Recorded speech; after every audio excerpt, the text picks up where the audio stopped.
ಬೆಳಗಾವಿನಲ್ಲಿ ದುಃಖದ ಘಟನೆ. 4 ದಿವಸ ಹಿಂದೆ ಬೆಳಗಾವಿಯಿಂದ 60 ಮಂದಿ ಒಂದು ಟ್ರಾವೆಲ್ ಏಜೆನ್ಸಿ ಮಾಡಿ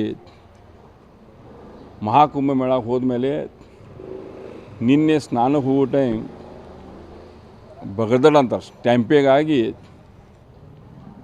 ಇಲ್ಲಿಯವರು ಇಬ್ಬರು ಮತ್ತು ವಡಗಾವ್ನವ್ರು ಇಬ್ಬರು ಮೃತ ಘೋಷಿತ ಮಾಡಿದ್ದಾರೆ. ರಾತ್ರಿಯಿಂದ ನಾವು ಎಲ್ಲರೂ ಜೋಡಿ ಸಂಪರ್ಕನಾಗ ಇದ್ದೀವಿ. ವಿಶ್ವ ಹಿಂದೂ ಪರಿಷತ್ನವರು ಅಲ್ಲಿ ನಮ್ಮ ಕಾರ್ಯಕರ್ತರು ಇಲ್ಲಿ ಎಲ್ಲರ ಜೋಡಿ ಸಂಪರ್ಕನಾಗಿದ್ದಾಗ ಮುಂಜಾನೆ 12 ಗಂಟೆ ತನಕ ನಮ್ಮ ಹೆಸರು ಗೊತ್ತಾಗಿಲ್ಲ. 12 ನಂತರ 3 ಹೆಸರು ಬಂದು ಅದರೊಳಗೆ ಕಾಂಚನ್ ಕೋಪಟೆ ಕಾರ್ಯಕರ್ತ ಇದ್ದಾರೆ, ಅವ್ರ ಮನೆಯವರು.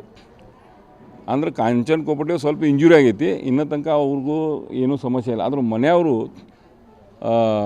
ಮೃತ ಘೋಷಿತ ಮಾಡಿದರು. ಮಹಾದೇವಿ ಬಾವನೂರು ಅಂತ ನಮ್ಮ ಕಾರ್ಯಕರ್ತ ಅದಾರ, ಅವರು ಈಗ ಘೋಷಿತ ಮಾಡಿದ್ದಾರೆ. ಹೀಗಾಗಿ ಇಬ್ಬರು ಇಲ್ಲಿಯವರು ಇಬ್ಬರು ದಕ್ಷಿಣವರು ಮೃತ ಘೋಷಿತ ಮಾಡಿದರು.